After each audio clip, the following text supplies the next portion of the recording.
In part 4 is the assembly of the drawers, where I find the easiest and fastest way they can go together. This will benefit me when I make the other cabinet for the shop. When I pre-assembled the drawer using the trigger clamps to validate the bottom dimensions, I found that the process was too difficult, especially since I have to do it 6 times and again 8 more times when I build the other cabinet. I put the parts for one drawer on the bench and thought of a method that should make it easy enough, but first I have to make some parts. I made 4 simple blocks and a jig, and we're going to see if it is easier to assemble. I am using traditional old-style pipe bar clamps. I cut 4 blocks that, when placed against the sides, will just overhang the drawer face edges. This will allow the bar clamps to clamp against the sides. To the right in the frame is a board with a triangle piece glued to it. There's a triangle on both ends of that board. My theory is the jig with the triangles will be just enough to hold the sides vertical when the blocks are in place in the bar clamps. This should eliminate the need to hold them during assembly. Now let's see how well that works, because during the video it was just a theory. As you can see, it worked fairly well, but I did end up making a couple of minor modifications. The goal was to fully assemble each piece and then staple it all together in one shot. Time to glue the first drawer together. It was a cold day and had to wait for the glue to come down from the bottom of the bottle, but then switched to a full bottle because that was a pain. I run a bead of glue across both face rabbet corners, place the jig, and stand up the sides, hoping they will stay standing.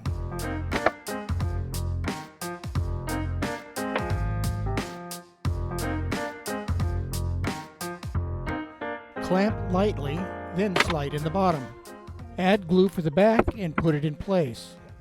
I pull the jig because it is no longer needed. Checking, is everything still square? Add a clamp across the top to make sure nothing moves, and staples all around. I put 4 on each side along the face and another 4 along the back. I found that with the staple gun above my shoulders, I was unable to have enough down workforce to get the staples to drive in properly. I had to tap them in later with a hammer.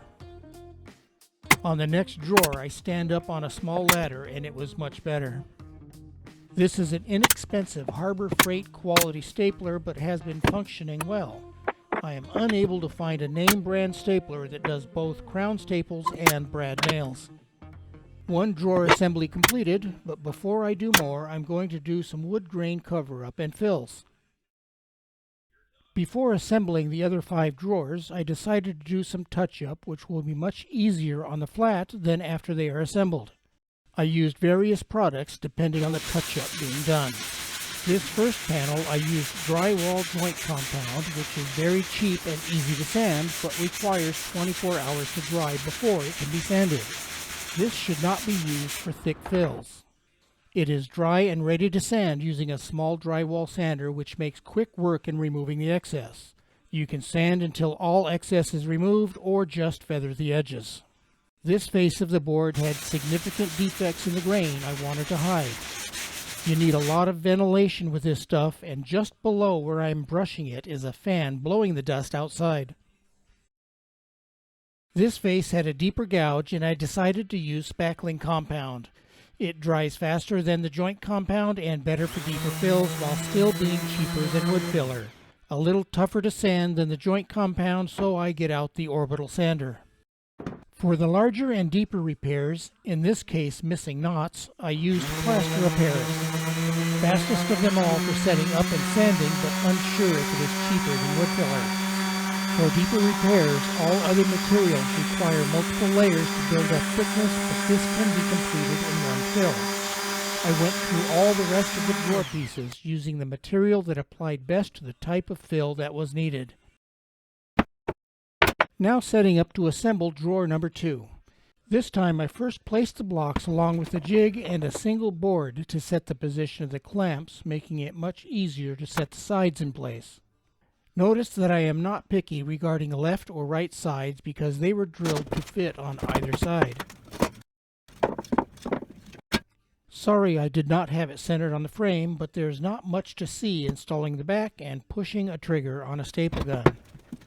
This was my first project I ever videoed and learned some things to watch for. I think it would be good to have maybe 3 cameras at different angles and switch to the best angle as needed. I doubt I will ever get to that level of a production. The staples were driving in all the way now that I can apply more force on the gun while standing on the ladder. Drawer number 2 is now in the can. Now I am using the temporary board as a shim to set the position of the blocks and clamps, developing efficiency as I go. The sides are sort of wedged in place with the clamps centered and the blocks in place.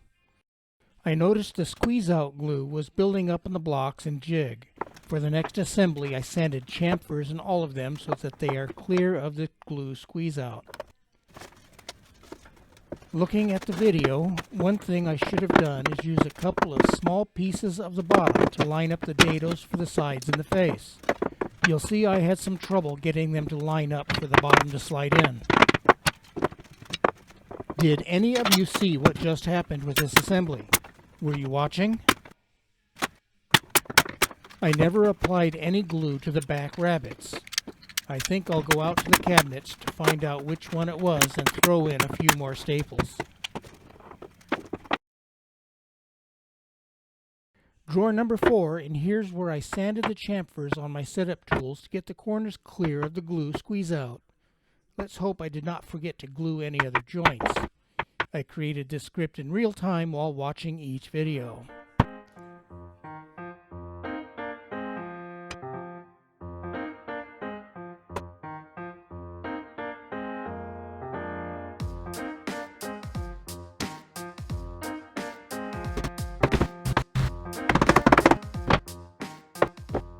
It really has no choice but to be square, but regardless, I checked each one. Good. I picked up the glue bottle this time and did not forget to glue the back. I had a bit of trouble getting the back to slide into the bottom on this one.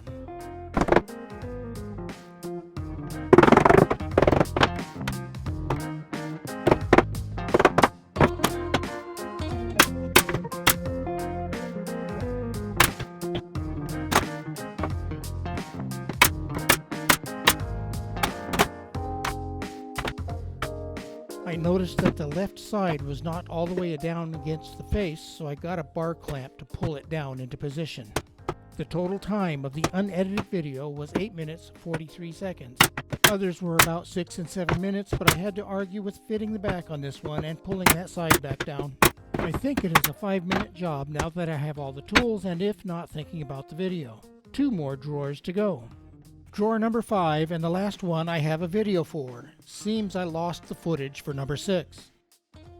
I spaced this one off the table, so if needed I can use bar clamps to pull the sides down like the last one. These blocks were from my concrete potting bench where I needed exactly 3 inches and why one side is marked with a 3 with the arrows. Subscribe to be notified when that project is published.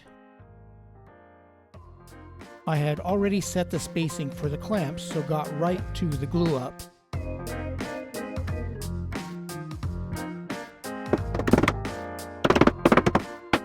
As I watch, I see there appears to be a gap on the side against the face. Let's see if it goes away when tapped with a hammer or if I install a clamp. Part 5 will be cutting the final pieces for the cabinet frame and getting it ready to go.